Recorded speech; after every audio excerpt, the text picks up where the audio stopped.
y se debe respetar los valores bioéticos de la inteligencia artificial. Evitar esto que está en la foto, ¿no? Evitar que la inteligencia artificial haga tanto trabajo por uno que uno omita o deje al lado el razonamiento crítico, la bioética y otros valores. No alcanza.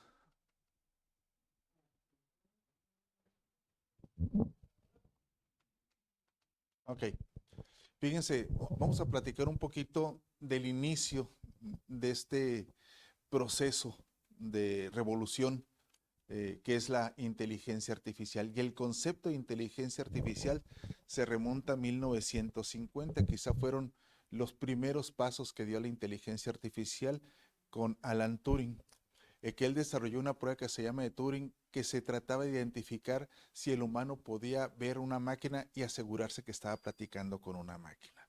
Hoy en día creo que no lo hemos logrado porque hasta ahorita creo que identificamos fácilmente cuando estamos hablando con una máquina en lugar de con un ser humano. En 1956, John McCarthy, en la conferencia de Dartmouth, introdujo por primera vez un término de inteligencia artificial. Ahora mismo, cuando la doctora le preguntaba qué es inteligencia artificial, pues hay múltiples definiciones para inteligencia artificial. Vamos a quizá a mencionar la más inclusiva de esto.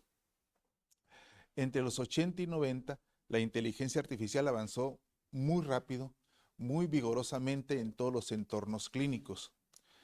Pero fíjense ustedes, en 1986 aparece esta plataforma que se llama DexPlane de la Universidad de Massachusetts, la cual nos permite, cuando tenemos un conflicto de diagnóstico, establecer una precisión diagnóstica y diagnósticos diferenciales que teníamos que realizar para ese paciente. Y esto fue un avance maravilloso. La única universidad que hasta ahorita lo tiene es la Universidad Autónoma de México, la Universidad Nacional, y tiene ese concepto. Desde el 2016 a la fecha hay numerosa inversión, bastante inversión en el desarrollo de la inteligencia artificial en el ámbito sanitario. Ha tenido un impacto muy grande y va a tener también repercusiones muy importantes. Definición, ahorita decía porque hay múltiples definiciones, si ustedes consultan la literatura, las definiciones van a ser variadas, ¿sí? No hay un consenso de definición. Y esta definición dice que son diferentes sistemas computarizados que pueden realizar tareas que típicamente se asignan o son propias de la inteligencia humana, como resolver problemas, predecir eventos futuros o la toma de decisiones. En todos estos conceptos vamos a ver que las tomas de decisiones van a ser sobre el ser humano y que tendríamos que considerar algunas variables importantes. ¿Cómo era la medicina o la enseñanza de la medicina de antes que nos tocó tal vez a nosotros y a algunos otros médicos? En aquel entonces y desde el inicio de la medicina, los maestros, mentores, eran los reservorios del conocimiento, eran los propietarios del conocimiento. Y esto siguió evolucionando. Aquí tenemos una foto de Iván Sina o Avicena, como le dicen, uno de los mejores médicos que hubo, sobre todo en la Edad Media. Y después aparecieron los libros de texto, que fueron la Biblia de consulta del conocimiento. Posteriormente, aparecen los journal o revistas impresas, ¿sí? Donde nosotros consultamos el estado del arte del conocimiento actual. Y aparece este libro que la mayoría de los que tienen cierta edad lo conocen, que se llama Index Medicus, que era una recopilación mensual de todo lo publicado en la literatura médica. Tenías que consultarlo para ver y te ibas a estos, ¿sí? Ficheros a buscar qué revista tenías. Hoy ustedes tienen una ventaja fabulosa. Te le pican un botoncito a la plataforma y les da todo lo que ustedes quieran de información. Tienen ventajas sobre eso. Y aparece la era digital hoy reciente que con mucho alivia todos los problemas que tenemos para buscar información o para desarrollar ciertas actividades. Pero ¿cuáles son los beneficios de la inteligencia artificial en el ámbito de atención médica? Son variables, ¿sí? Primero, establecer diagnósticos precoces y con gran precisión. Esto es muy relevante y hay mucho avance en los estudios de imagen, que las plataformas de inteligencia artificial hacen una certeza muy cercana al 100% de estudios de imagen. Y ve lesiones que se escapan al ojo humano, muy avanzadas, por supuesto. Pero también vemos en dermatología, donde se identifica, según la plataforma, entre el 81 y el 99%, sobre todo de aquellas patologías relacionadas con el cáncer. Pero hay ciertas circunstancias que no permiten el desarrollo total. Por ejemplo, si el paciente es negrito, ya no tiene el mismo comportamiento. Y eso hace falta de equidad en la utilización de las plataformas. También ha avanzado mucho en la medicina genómica y la personalización de la medicina. Ahora podemos ajustar tratamientos a la medida de una sola persona, no generalizarlos. Esto es decir, hacemos tratamientos como somos sastres para dar el tratamiento específico para cada persona. Diseña planes adaptados a su historial genético, a su estilo de vida y optimiza sobre todo la respuesta a fármacos. Fíjense, hay una plataforma de inteligencia artificial de predicción de enfermedades que se llama Slim FM, desarrollado por la Escuela de Medicina de Stanford, y analiza datos multimodales de una sola noche respecto al electrocardiograma, electroencefalograma, cómo está el patrón respiratorio, y predice el Parkinson en el 89% y la demencia en el 85%. Es un predictor y es de pronóstico de la enfermedad. Ha revolucionado el descubrimiento de fármacos. Nos vamos a los fármacos más importantes que ha tenido. Todos son importantes, pero consideramos que los más importantes son el desarrollo de los antibióticos. Y en los 40 se desarrolló la plataforma más grande de desarrollo de antibióticos. Antes de los 40 no había antibióticos, aunque digan que Fleming a finales del 28, 29 descubrió la penicilina, esta no se utilizó hasta 1945. Y a partir de ahí vino la época dorada de los antibióticos. Y después no ha habido un nuevo desarrollo de antibióticos. Del 2000 para acá son ingeniería para ciertos antibióticos, pero son las mismas familias de antibióticos. Esta revolución que hace la inteligencia artificial ha reducido drásticamente los tiempos y los costos de investigación. Por ejemplo, investigar un nuevo antibiótico en el siglo pasado costaba más de 300 millones de dólares. Entonces, si yo hago una investigación sobre un antibiótico y el antibiótico no resulta funcional, he perdido una inversión de 300 millones de dólares. Con esta plataforma se reducen rápidamente los tiempos, pero sobre todo los costos de investigación, porque vamos a ser reales, los laboratorios no son hermanas de la caridad, investigan porque tienen un fin económico. Entonces al laboratorio le ayuda mucho esto. El desarrollo de nuevos fármacos modelando interacciones moleculares, identificando algunos candidatos de fármacos, y hace simulaciones de toxicidad, de eventos adversos, aumentando la seguridad en un fármaco. Siempre que sacamos la prueba para administrar un fármaco, debemos de considerar cuáles son los posibles eventos adversos que tiene ese medicamento, cuáles son las interacciones medicamentosas que tiene ese medicamento. También ha incrementado la eficiencia operativa y de telemedicina, optimizando los tiempos médicos, gestionando algunos trámites rutinarios. Eso algunos hospitales ya los tienen, ¿no? Donde ustedes no tienen que andar haciendo, hay mucho trabajo que dejamos de hacer. Y nos vemos a los hospitales como del que yo vengo, donde todo era a mano, llenar 5, 6, 7 formularios en la consulta, y a veces dificulta mucho esto. Los asistentes clínicos como el scribe, para la redacción de notas clínicas, códigos médicos durante la consulta, pero también permite el monitoreo remoto con dispositivos portátiles que el paciente se puede llevar, y al otro día analizamos todo lo que pasó con el paciente. Las proyecciones de la Universidad de Harvard dicen que en el uso de la inteligencia artificial puede reducir los costos de tratamiento hasta el 50% y mejora los resultados en la salud general en el 40%. El impacto es irrefutable. Nosotros no podemos decir que la inteligencia artificial no sirve. Sin embargo, vamos a ir viendo los recovecos que tenemos que ver para ver la inteligencia artificial en la salud.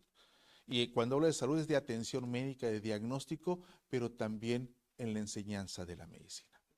Y esto es lo que nos atañe a todos los que estamos aquí en la enseñanza de la medicina. La simulación clínica avanzada, sin duda, y la realidad inmersiva han potenciado el conocimiento. Los que venimos de la historia de los hospitales, así donde te enseñaban a intubar directamente con el paciente siendo R1, y muchos de esos, pues no sé cuántas estenosis subglótica hayamos ocasionado por las intubaciones que hacíamos. Hoy la simulación reduce esos efectos nocivos. Potencia sin duda los entornos de práctica del estudiante, pacientes virtuales dinámicos, estudiantes que interactúan con los avatares, que utilizan la inteligencia generativa, que es la que genera información para responder a preguntas mostrando los síntomas cambiantes. Y quiero hablar de eso. La inteligencia artificial ya está demostrado y está escrito en artículos científicos que es tan generativa que inventa referencias. Es tan generativa que inventa procesos. Por eso nunca debe dejar de ser supervisada por el humano. ¿Sí? El entrenamiento en cirugía permite calibrar, asistir los movimientos del alumno, proporciona una realimentación o retroalimentación en tiempo real sobre la precisión de los cortes y las suturas.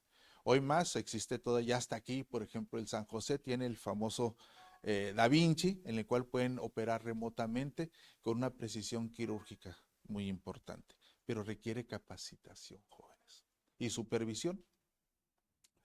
Personaliza el aprendizaje, permite al estudiante adaptarse a su ritmo de aprendizaje, no acelerarlo.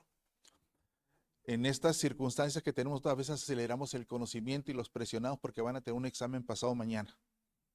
Y entonces quieren acelerar su ritmo de conocimiento, su ritmo de aprendizaje, y a veces resulta en detrimento del desarrollo del conocimiento significativo. La inteligencia puede actuar como tutor personal que adapta el currículo a las necesidades del estudiante, es decir, individualiza su ritmo de aprendizaje. Identifica las brechas de conocimiento, los algoritmos, el rendimiento de los exámenes y las prácticas para detectar las áreas de oportunidad. Y llámense áreas de oportunidad a las áreas donde estamos deficientes y poderlas identificar y empezarlas a tratar. El ritmo individualizado permite el avance que los alumnos de su propio desempeño, favoreciendo conceptos complejos que integren un conocimiento significativo. Y conocimiento significativo es aquel que interiorizan ustedes y se adhiere al conocimiento general. ¿Sí? Pero para que ustedes alcancen conocimiento significativo, necesitan tener 2 puntos importantes. Atención el primero. Si ustedes no ponen atención, todo lo demás no sirve. Hoy los veo a ustedes que están en clase y están con el celular. Y si están con el celular, no están poniendo atención. Y el 80% de la información entra por los ojos. En una menor proporción, 10% entra por oído. Y si estamos distraídos en eso, pues el 90% de la información que recibimos ya no la tenemos, no la procesamos y no la metemos a conocimiento significativo. Y el resto por los otros órganos de los sentidos. También hace desarrollo de habilidades blandas y de ética. ¿Qué son las habilidades blandas? Aquellas que no pueden ser sustituidas de ustedes. El compromiso, la forma como se comunican. Eso ya lo traen ustedes, solo hay que fomentarlo. Facilita el entrenamiento de relación médico-paciente, el entrenamiento en empatía, interactuando con sistemas que simulan diversas personalidades, contexto socioeconómico, cómo informar malas noticias. El doctor Cristian va a recordar algún residente que tuvimos en algún tiempo, y el cual dijeron, vénganse muchachos, los voy a enseñar a dar malas noticias. Nos tienen que enseñar, pero a veces la enseñanza no viene de alguien capacitado. Y entonces, como somos pediatras, era dar información del fallecimiento de un niño. Y este doctor les dijo, vénganse, les voy a enseñar a dar malas noticias. Se sienta con la señora y dice, señora, quiero decirle que Dios tiene un nuevo angelito. Y la mala noticia es que es su hijo. ¿Cómo lo tomarían ustedes? Entonces hay que tener tacto para dar malas noticias. Permite el análisis ético, ¿sí? Y plantea dilemas bioéticos complejos basados en la realidad, obligando al estudiante a justificar decisiones médicas en marcos regulatorios actuales.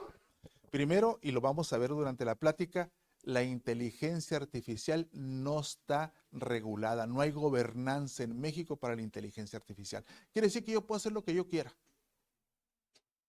Ese es el punto Y ese es el argumento que tenemos para traer acá. El acceso a conocimiento actualizado y generativo. Actualización en tiempo real.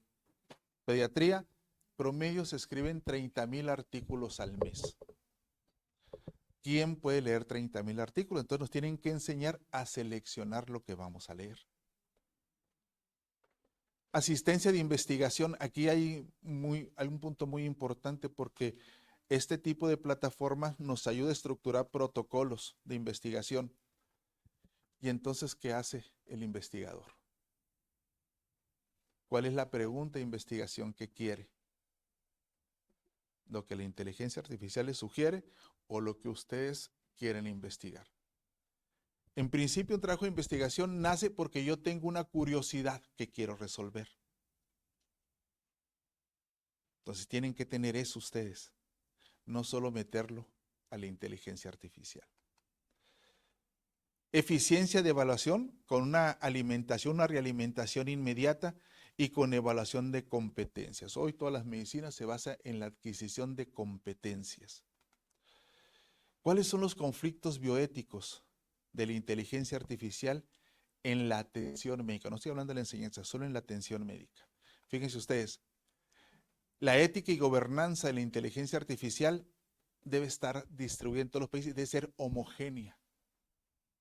Y la Organización Mundial de la Salud ha lanzado algunas decisiones importantes en cuanto a gobernanza, pero tiene que ser legislada en cada país. Y eso en México no hay en México. Primero, evitar el daño a las personas, a otros, no hacer daño, no maleficencia. Fíjense ustedes, tenemos conceptos muy nuevos que están hablando de gobernanza e inteligencia artificial. 300 años antes de Cristo, el padre de la medicina Hipócrates dijo lo primero, primum non nocere, primero no dañar. ¿Estamos descubriendo el hilo negro? No. No es novedad esto. Está descrito en la historia desde hace muchísimo tiempo y forma parte del juramento hipocrático que algunos decimos, no, no sirve, ¿no? Y cuando decimos no sirve, a lo mejor no está actualizado lo que tenemos ahora, pero cuando decimos no sirve, estamos dando libertad para tomar decisiones la que queramos nosotros. Por eso va a haber códigos importantes en la formación del médico. Segundo, promover el bienestar de los demás siempre que sea posible. Y este es el concepto de beneficencia, ¿sí? Minimizar riesgos y maximizar los beneficios. Es decir, eso que hablan mucho del riesgo-beneficio. Siempre que el beneficio sea mayor que el riesgo, vale la pena correrlo.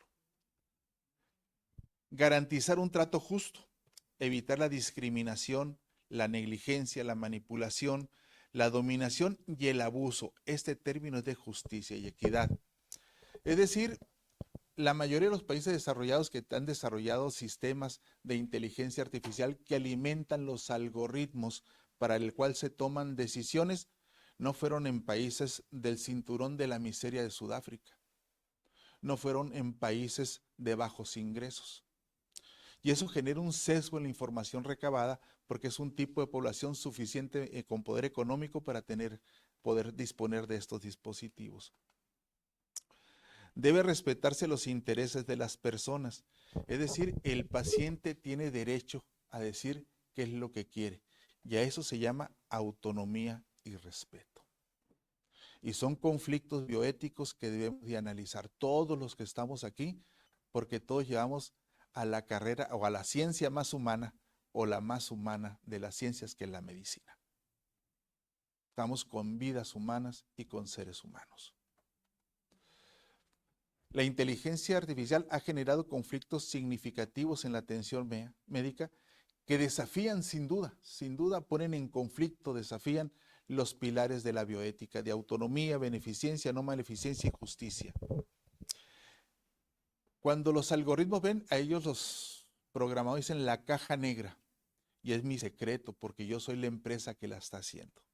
Y no les digo a los médicos ni a las personas cómo llegué a esas decisiones, a los algoritmos. Entonces, esta caja negra, los algoritmos pueden con alguna precisión diagnosticar, pero sus procesos a menudo no los conocemos, son inescrutables. ¿Y cómo sabemos que esos algoritmos no tienen algún sesgo si no los podemos analizar. Segundo, que genera un conflicto del consentimiento informado. ¿Cómo le pides a una máquina? Sí, te doy derecho a que utilices mi información sensible, pero ¿cómo le damos un grupo de gente, porque toma información de mucha gente, que grupalmente se le dio ese permiso de utilizar la información? Tiene sesgos de algoritmo y de equidad. Los sistemas alimentados no son representativos y subestiman las necesidades de minorías, de etnias y raciales. Y eso transgrede los principios de equidad que pregonamos mucho en la bioética. Esta situación vulnera sin duda el principio de justicia, perpetuando desigualdades en el acceso y la calidad de atención médica. No me digan que en nuestro país toda la atención médica es adecuada. Van a los institutos nacionales de salud y hay una atención, pero van a la sierra y tienen otra atención. No hay igualdad, no hay equidad, no hay disposición de medicamentos, ¿sí? Tiene una responsabilidad moral y legal, ¿sí? Existe un vacío muy importante en quién es el responsable de un error médico. ¿Quién es el responsable, sí? ¿El médico, el que aplica eso, el desarrollador del software o la institución? Sin duda ahorita les digo que legalmente el responsable es el médico y el programador y la institución no tienen responsabilidad. Por eso se tiene que legislar, ¿sí? La inteligencia artificial carece de moral, volviendo también un dilema bioético. La privacidad de datos sin duda es un elemento fundamental, el cual no se lleva a cabo en esa recolección tan amplia de datos que tenemos. Pero ¿cuáles son los conflictos bioéticos de la inteligencia artificial? No en el ámbito médico solamente de atención, sino en el ámbito médico de la enseñanza de la medicina. Esto que están ustedes aquí jóvenes, ¿sí? La dependencia tecnológica y la pérdida de juicio clínico. Tomamos los cursos de ACLS, a todo esto, y te dicen, si pasa esto, va a hacer esto, si pasa esto, va a hacer esto. Y si fracasa, no tuvieron el juicio de decir, puede pasar esto, estos son los posibles sesgos, o yo podría hacer esto más. Y entonces perdemos el juicio clínico. Y si perdemos ese juicio clínico y ese juicio crítico, perdemos gran parte de la enseñanza de la medicina.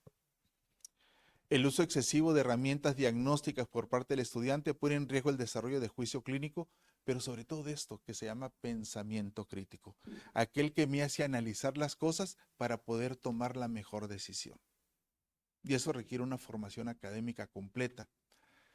Deshumanización del aprendizaje, como practicamos en simuladores, debilita la empatía y la relación médico-paciente, ¿sí? Pero si lo fortalecemos con otras cosas podemos aprovechar esto. Y luego viene la brecha educativa, instituciones con menos recursos quedan rezagadas.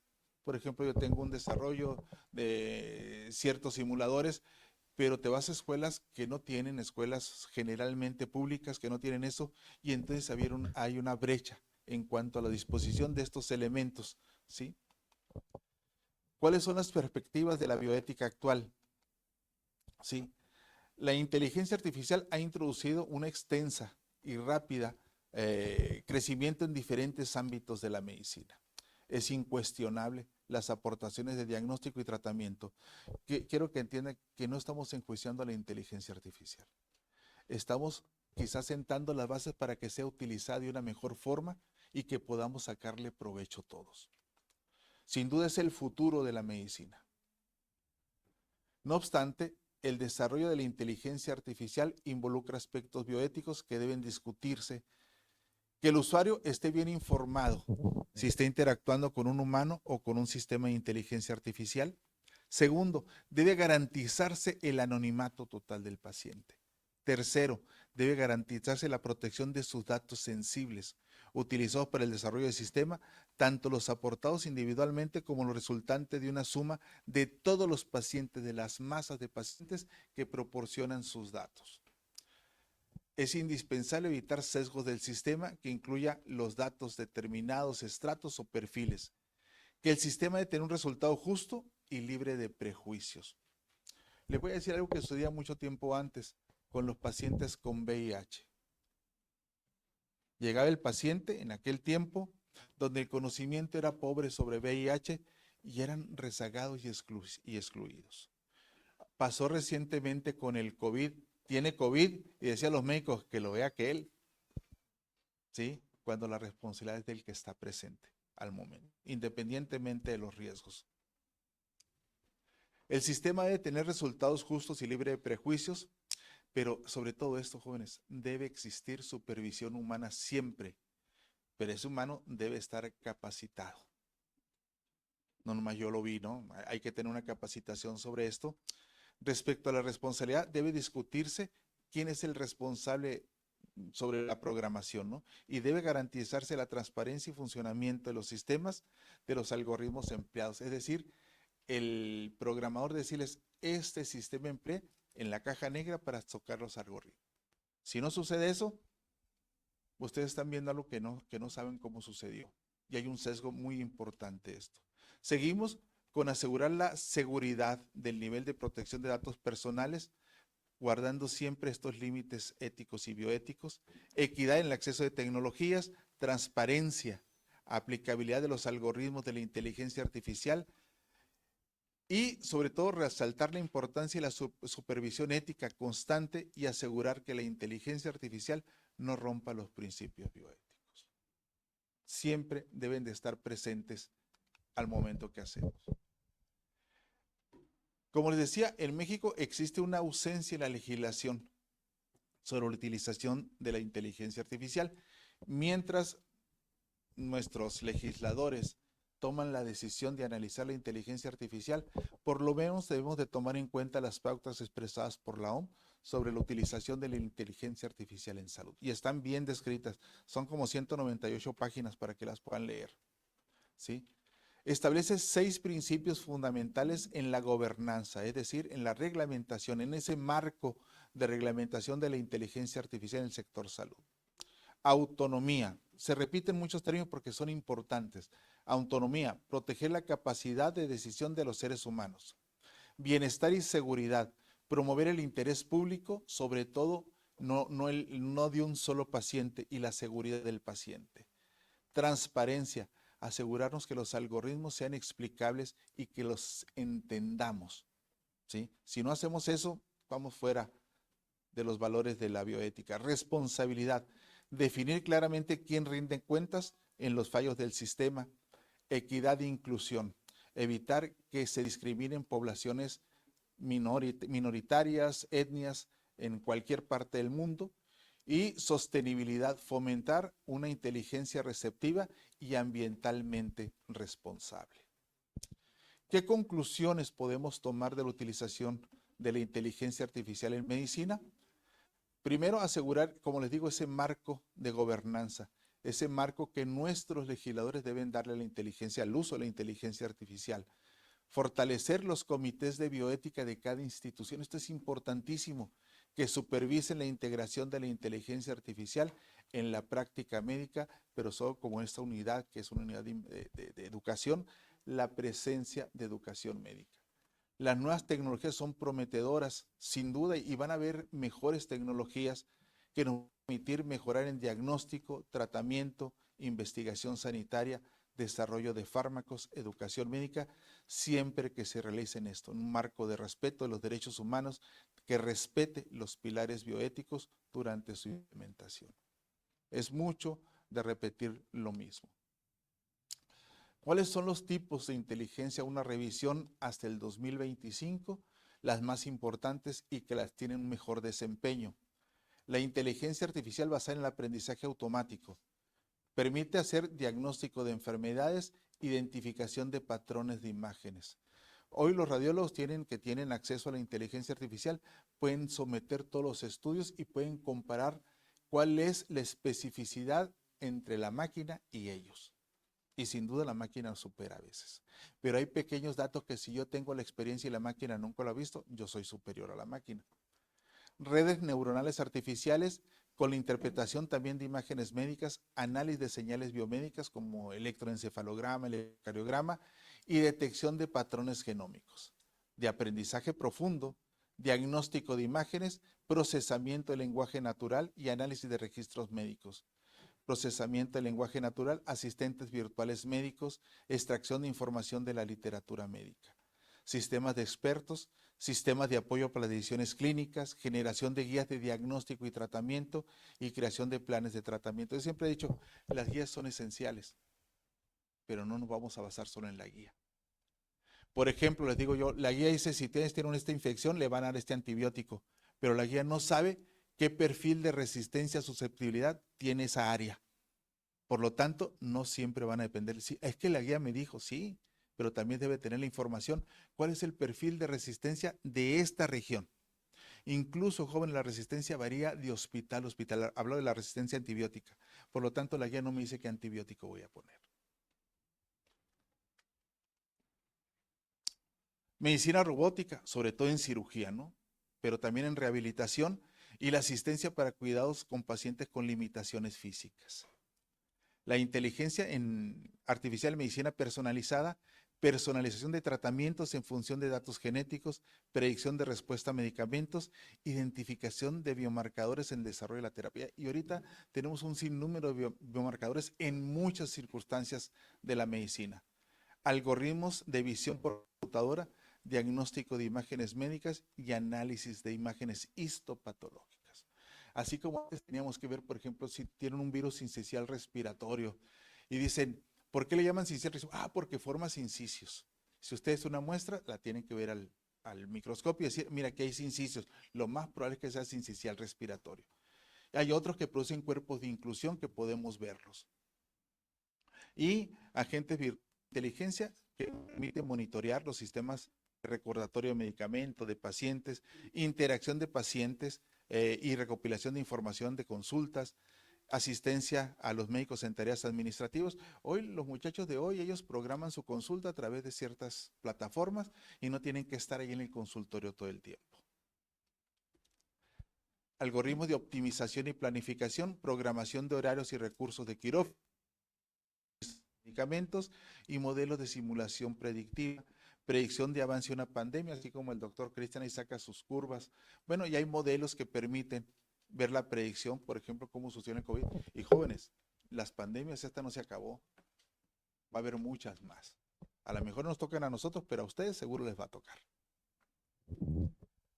Modelos predictivos de evolución de enfermedades crónicas y predicción de complicaciones. ¿Cuáles son las recomendaciones ya específicas de la OMS? Son estas, jóvenes.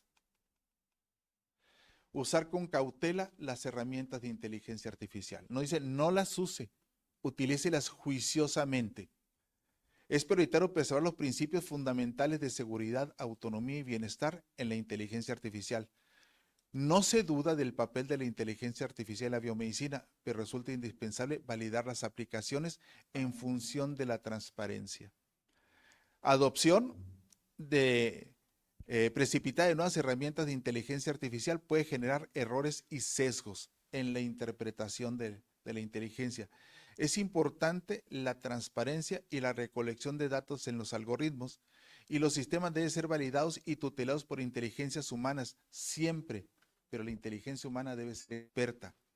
Y claramente debe establecerse y reglamentarse la gobernanza para la utilización de la inteligencia artificial y la producción e innovación de aplicaciones en salud, medicina a partir de autorización de los comités de ética en investigación y los comités hospitalarios de ética. Proteger la autonomía de los pacientes, promover el bienestar y seguridad de las personas, el interés prioritario en la salud pública, ¿sí? Garantizar la transparencia y la claridad de los procesos de innovación y tecnología en salud, promover la rendición de cuentas, garantizar el acceso y la equidad a todas las aplicaciones de las tecnologías médicas y promover las tecnologías médicas de la inteligencia artificial con respuesta a las demandas, los retos de una manera responsable y que sea sostenible. Esta es una parte de la literatura que consulté, jóvenes, pero al final yo quiero hacerles una pregunta y quisiera que la compartieran conmigo. ¿La inteligencia artificial es una inteligencia?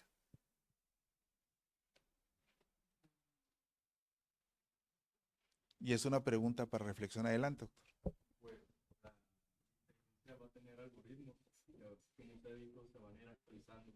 De ahí que, o sea, si tiene, por ejemplo, pues, ¿no? Un procedimiento hecho por sí misma, que no necesariamente es bueno o moral, o que fuese supervisada por su trabajo. Adelante, doctor. Pues yo digo que Un depende poquito mucho, más fuerte para que pues, escuchemos todos. pues yo digo que depende mucho de cómo definas inteligencia, porque pues inteligencia se puede describir como el aprendizaje de habilidades y aplicarlas, lo cual la mayoría de las inteligencias artificiales lo que hacen son aprender algoritmos, lo cual se puede interpretar como aprender una habilidad, porque pues el método más efectivo de aprendizaje en el ser humano es repetición, así que pues yo diría que sí. Bien.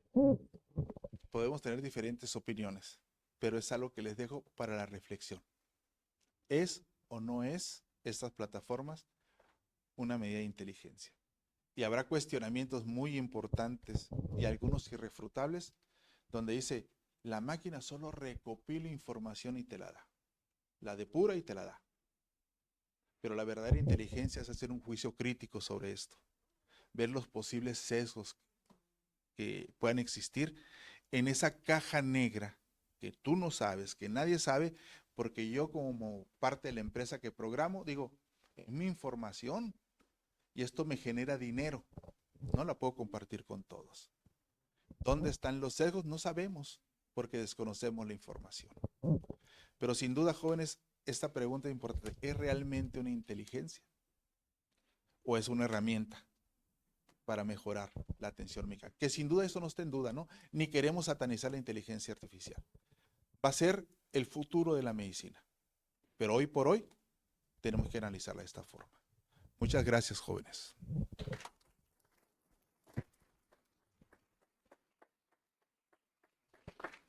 Muchas gracias, doctor. ¿Hay alguna duda? ¿Comentario? ¿Les gustó? Den like. Ok, muy bien. Sí, sí, doctor.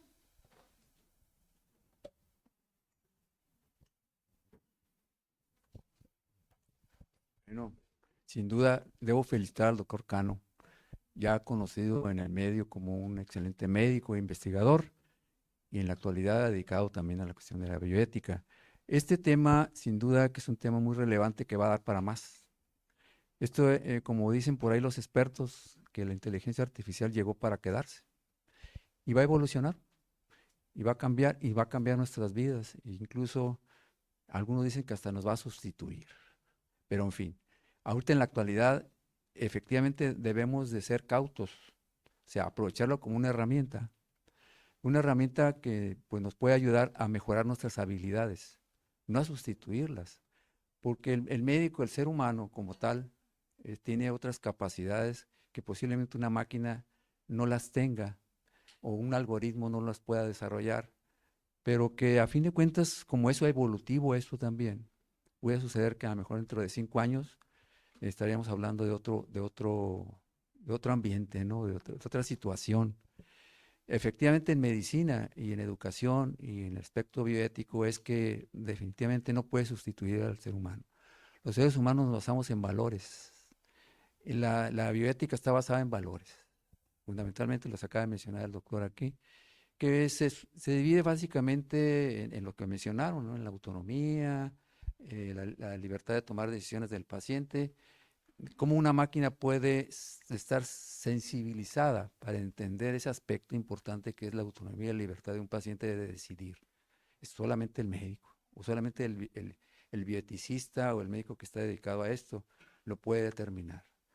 La otra, sí puedes hacer diagnósticos y a lo mejor son más precisos que nosotros, pero las decisiones médicas es donde es más complejo. Hablaríamos entonces de un pensamiento crítico. En la actualidad, el pensamiento dominante en el siglo XXI es el pensamiento complejo. ¿Qué quiere decir?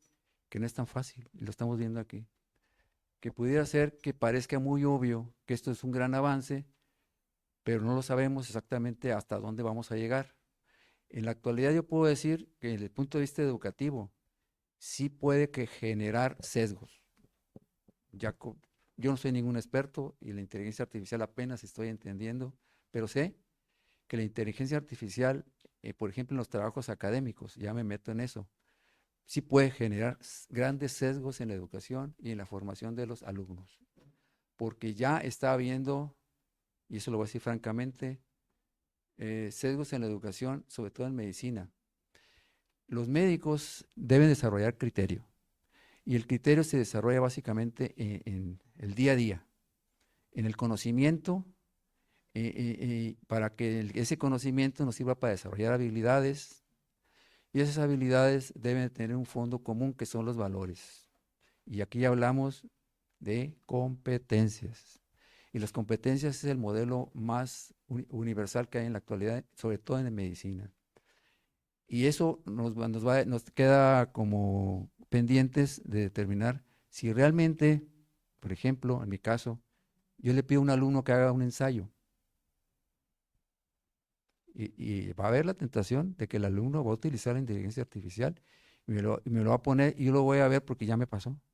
Digo, qué bárbaro, qué bonito ensayo, ¿sí? Pero me quedo pensando, ¿realmente es de él? Y eso nos puede limitar mucho. En la cuestión de la educación médica, aguas con eso. Y eso implica también la bioética, desde el punto de vista del alumno.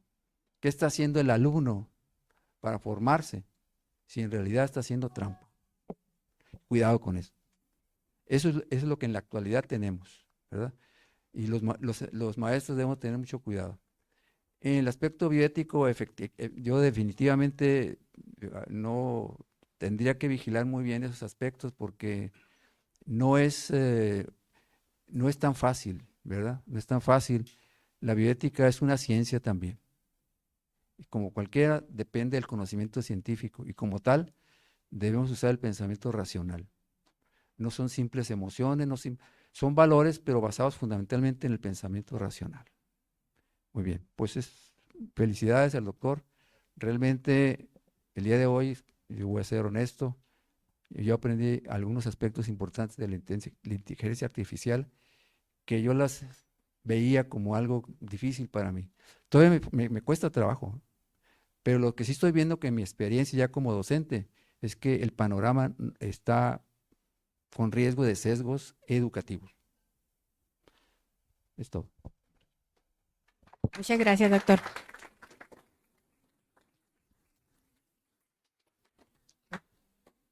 Doctor, estoy totalmente de acuerdo en lo que ha mencionado. Y en el aspecto de investigación, sustituye mucho el juicio clínico y el análisis crítico del alumno. Nos ayuda mucho, pero sigue siendo necesario hacer un análisis propio individual en cada trabajo de investigación. Fíjense que se reunió un grupo de médicos filósofos. A ver eso que comenta usted que dentro de poco nos va a sustituir. La conclusión que llegaron a este simposio es que dice, la inteligencia no va a sustituir al humano, pero sin duda lo va a hacer mejor médico. Ese es el punto relevante que quisiera. El médico siempre va a estar presente y no va a ser sustituido por la inteligencia artificial, por mucho que avance. Pero lo que sí va a hacer es que sea la utilización, el que mejor utilice la inteligencia artificial va a desarrollar mejores habilidades, va a ser mejor médico. Llévense eso muy grabado. Muchas gracias, maestro. Excelente cierre, doctor. Y bueno, también aportar en el sentido de que como docentes, ¿no? Formadores, en este caso de médicos, de personas, tenemos que trabajar mucho en dar seguimiento a las competencias transversales, es decir, aquellas que incluyen a la inteligencia emocional. Esa va a ser la gran diferencia en la utilización adecuada de las herramientas de inteligencia artificial. Muchas gracias. Muy bien, pues vamos a otorgar, por fin, doctor, el presente reconocimiento al doctor Manuel Alberto Cano Rangel por su excelente participación como ponente con el tema Conflictos bioéticos de la inteligencia artificial en el ámbito de la salud, impartida a los alumnos de la licenciatura en Medicina General de la Universidad de Durango Santander, Campus Hermosillo, el día de hoy. Muchas felicidades, doctor. Muy bien. ¿Una foto?